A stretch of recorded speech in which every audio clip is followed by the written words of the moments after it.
এবার ইসরায়েলের ধ্বংস একসঙ্গেই দেখব বললেন খামেনি এবং ইসমাইল হানিয়া। আরো বিস্তারিত জানিয়ে দিব। এদিকে রুশ বাহিনীর তীব্র হামলায় পুলিশের সহায়তায় পালাচ্ছেন ইউক্রেনীয়রা। এবার ব্রিটিশ লক্ষ্যবস্তুতে হামলার হুমকি রাশিয়ার। এদিকে হুঁশিয়ারি দিয়ে তাইওয়ানের চারপাশে চীনের সামরিক মহড়া। আরো জানিয়ে দিব, এবার মধ্যস্থতাকারীর ভূমিকা থেকে সরে দাঁড়ানোর হুমকি মিশরের। এদিকে ফিলিস্তিন রাষ্ট্রকে একতরফা স্বীকৃতি দেওয়ার বিরোধিতা হোয়াইট হাউসের। এবার রাইসিকে তার নিজ শহরে দাফন করা হচ্ছে দাবি রিপোর্টে।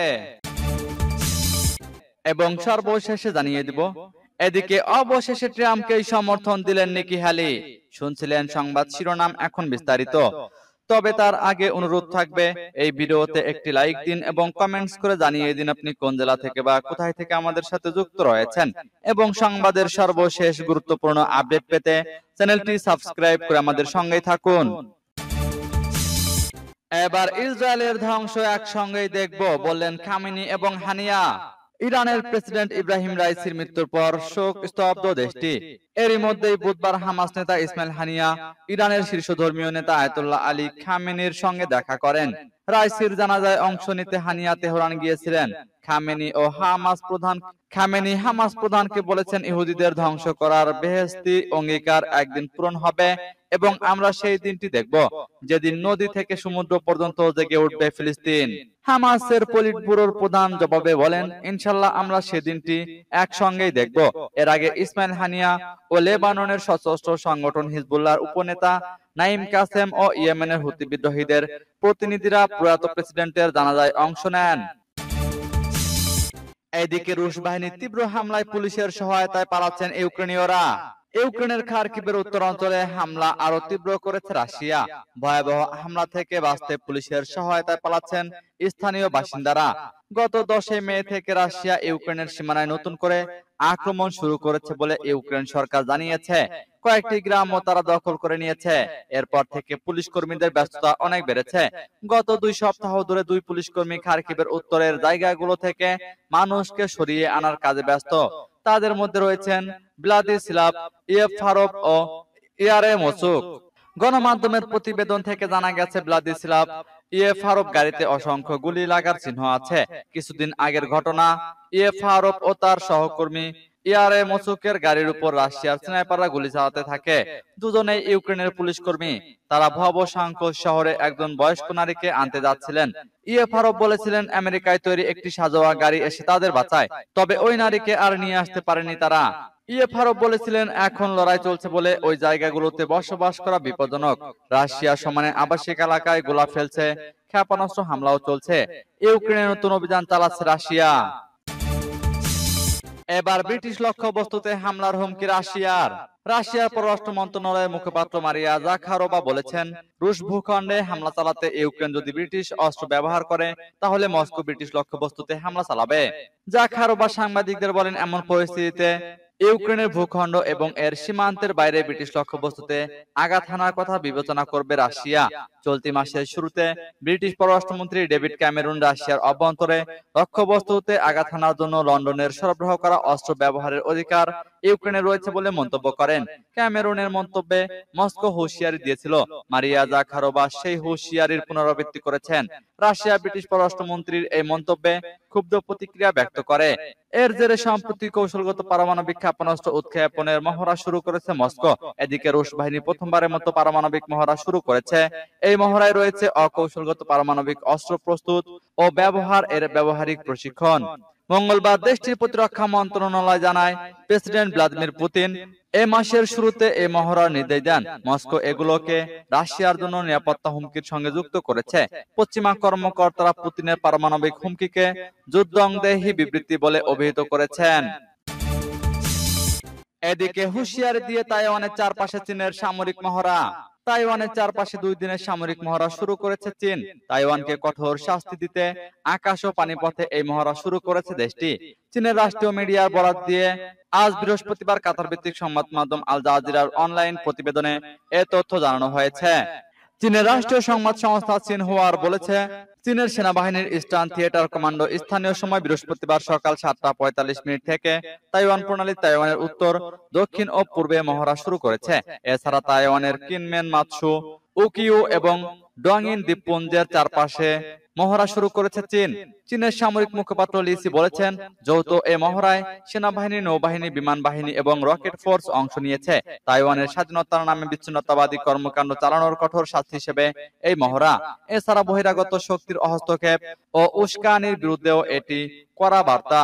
এদিকে চীনা বাহিনীর মহড়া শুরুর পর তাইওয়ান তাদের বাহিনীকে উচ্চ সতর্কতায় রেখেছে বলে জানিয়েছে তাইওয়ানের প্রতিরক্ষা মন্ত্রণালয়। তাইওয়ান চীনের এ কর্মকাণ্ডকে অপ্রাসঙ্গিক, উস্কানি এবং এই অঞ্চলের শান্তি এবং স্থিতিশীলতার পরিপন্থী হিসেবে উল্লেখ করেছে।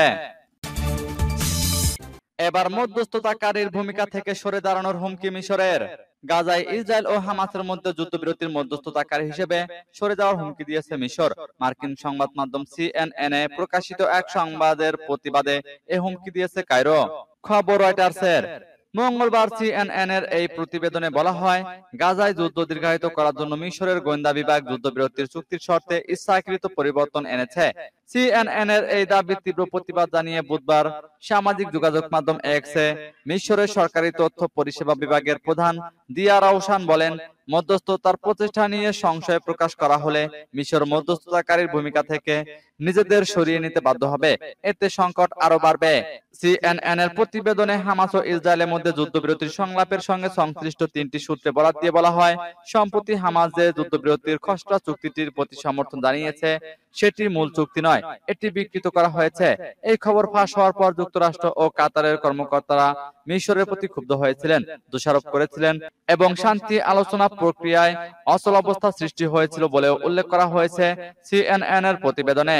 এ ব্যাপারে মন্তব্য চেয়ে মার্কিন শীর্ষ গোয়েন্দা সংস্থা সেন্ট্রাল ইন্টেলিজেন্স এজেন্সির পরিচালক উইলিয়াম বার্নসের সঙ্গে যোগাযোগ করেছিল সিএনএন, কিন্তু তিনি কোনো উত্তর দিতে রাজি হননি। এদিকে ফিলিস্তিন রাষ্ট্রকে একতরফা স্বীকৃতি দেওয়ার বিরোধিতা হোয়াইট হাউসের। মার্কিন প্রেসিডেন্ট জো বাইডেন ফিলিস্তিন রাষ্ট্রের একতরফা স্বীকৃতির বিরোধিতা করছেন। ফিলিস্তিনের সাথে সম্পর্ক স্বাভাবিক করতে স্পেন, আয়ারল্যান্ড এবং নরওয়ের সাম্প্রতিক পদক্ষেপের প্রেক্ষিতে হোয়াইট হাউস বুধবার একথা বলেছে। জাতীয় নিরাপত্তা কাউন্সিলের নারী মুখপাত্র অ্যাড্রিয়ান ওয়াটসন বলেছেন, বাইডেন তার দীর্ঘ ক্যারিয়ার জুড়ে দুই রাষ্ট্র সমাধানের শক্তিশালী সমর্থক। তবে বাইডেন মনে করেন, দলগুলোর মধ্যে আলোচনার মাধ্যমে ফিলিস্তিন রাষ্ট্রকে বাস্তবে রূপ দেওয়া সম্ভব, একতরফা স্বীকৃতির মাধ্যমে নয়। মুখপাত্র তার মন্তব্যে 3টি ইউরোপীয় দেশের ফিলিস্তিনকে রাষ্ট্র হিসেবে আনুষ্ঠানিকভাবে স্বীকৃতি দেওয়ার সিদ্ধান্তের কথা সরাসরি উল্লেখ করেননি। ইউরোপের এই 3টি দেশই যুক্তরাষ্ট্রের ঘনিষ্ঠ মিত্র হিসেবে বিবেচিত। এদিকে বাইডেন এবং পররাষ্ট্রমন্ত্রী অ্যান্টনি ব্লিংকেন একটি ফিলিস্তিন রাষ্ট্রের জন্য নির্দিষ্ট সময়সীমা নিয়ে এগিয়ে যেতে ইসরায়েলকে চাপ দিচ্ছেন। যদিও ওয়াশিংটন ফিলিস্তিন রাষ্ট্রের স্বীকৃতি দেওয়ার জাতিসংঘের নিরাপত্তা পরিষদের সাম্প্রতিক একটি প্রস্তাবে ভেটো দিয়ে বলেছে, ইসরায়েলের নিরাপত্তা স্বার্থ বিবেচনা নিয়ে আলোচনার মাধ্যমে কেবল স্বীকৃতির বিষয়টি আসতে পারে। এবার রাইসিকে তার নিজ শহরে দাফন করা হয়েছে দাবি রিপোর্টে। হেলিকপ্টার দুর্ঘটনায় নিহত ইরানের প্রেসিডেন্ট ইব্রাহিম রাইসিকে তার নিজ শহরে দাফন করা হচ্ছে। অতিরক্ষণশীল প্রেসিডেন্ট রাইসির জন্ম ও বেড়ে ওঠা উত্তর পূর্বাঞ্চলীয় শহর মাশহাদে। বৃহস্পতিবার এই শহরের শিয়াদের মূল সমাধি ইমাম রেজার পবিত্র মাজারে তাকে দাফন করা হবে। সংবাদ মাধ্যমে প্রকাশিত ছবিতে মাশহাদের কর্মকর্তাদের দাফনের চূড়ান্ত প্রস্তুতি নিতে দেখা গেছে। এদিকে ইরানের দ্বিতীয় বৃহত্তম এই শহরের রাস্তায়, বিশেষ করে ইমাম রেজা মাজারের চারপাশ জুড়ে রাইসির বড় বড় ছবি, কালো পতাকা এবং শিয়াদের নানা প্রতীক টানানো হয়েছে। মঙ্গলবার ইরানের পূর্ব আজারবাইজান প্রদেশের রাজধানী তাবরিজে নিহত প্রেসিডেন্ট ইব্রাহিম রাইসির জানাজা অনুষ্ঠিত হয়। সেখানে হাজারো শোকার্ত মানুষ শামিল হন। তাবরিজ থেকে রাইসি ও তার সরকারি পররাষ্ট্রমন্ত্রী হুসেইন আমিন আব্দুল্লাহিয়ানের মরদেহ ইরানের মধ্য অঞ্চলের ঐতিহাসিক কোম শহরে নেওয়া হয়। সেখানেও তাদের জানাজা হয়। পরে রাইসি ও আব্দুল্লাহিয়ানের মরদেহ তেহরানে নিয়ে আসা হয়। রাজধানী তেহরানে রাইসির জানাজায় শোকার্ত হাজার হাজার মানুষ অংশ নেয়। উল্লেখ্য, সদ্য সাবেক প্রেসিডেন্ট রাইসি আজারবাইজানের সীমান্তবর্তী এলাকায় গত রোববার দুই দেশের যৌথভাবে নির্মিত একটি বাঁধ উদ্বোধন করতে যান। সেখানে আজারবাইজানের প্রেসিডেন্ট ইলহাম আলিয়েভ ছিলেন। অবশেষে ট্রাম্পকেই সমর্থন দিলেন নিকি হ্যালি। অবশেষে সাবেক প্রেসিডেন্ট ও রিপাবলিকান প্রার্থী ডোনাল্ড ট্রাম্পকে সমর্থন দিয়েছেন দলের প্রার্থী বাছাইয়ের নির্বাচনে তারই প্রতিদ্বন্দ্বী প্রার্থী নিকি হ্যালি। আগামী নভেম্বরে মার্কিন প্রেসিডেন্ট নির্বাচনে ট্রাম্পের পক্ষে কাজ করবেন সাউথ ক্যারোলাইনার অঙ্গরাজ্যের সাবেক গভর্নর। বুধবার তিনি এ ঘোষণা দিয়েছেন। খবর রয়টার্সের। ওয়াশিংটনে হার্ডিস্টন ইনস্টিটিউটে দেওয়া বক্তব্যে সরাসরি হাতিকে সমর্থনের কথা না বললেও আকারে ইঙ্গিতে ট্রাম্পকে সমর্থনের কথা জানান নিকি। এ সময় তিনি জানান, ট্রাম্প রাজনীতির জন্য উপযুক্ত ব্যক্তি নন। আবার প্রেসিডেন্ট বাইডেনও একজন বিপর্যয়কর ব্যক্তি, তাই আগামী নির্বাচনে ট্রাম্পকেই সমর্থন করবেন তিনি। এজন্য তিনি তার সমর্থকদের ট্রাম্পকে ভোট প্রদানের জন্য আহ্বান জানাবেন। নিকি হ্যালির এমন আকস্মিক সিদ্ধান্তে ট্রাম্পের রানিং মেট হওয়া নিয়ে শুরু হয়েছে গুঞ্জন। অনেকে মনে করছেন, ভাইস প্রেসিডেন্ট হিসেবে প্রার্থী হতেই ডোনাল্ড ট্রাম্পকে হঠাৎ সমর্থনের ঘোষণা দিয়েছেন তিনি। যদিও ট্রাম্প ইতোমধ্যে জানিয়েছেন তিনি নিকি হ্যালিকে ভাইস প্রেসিডেন্টের জন্য বিবেচনা করছেন না। ট্রাম্প তার ট্রুথ সোশ্যাল প্ল্যাটফর্মে লেখেন, নিকি হ্যালি ভিপি স্লটের জন্য বিবেচনাধীন নয়, তবে আমি তার মঙ্গল কামনা করি।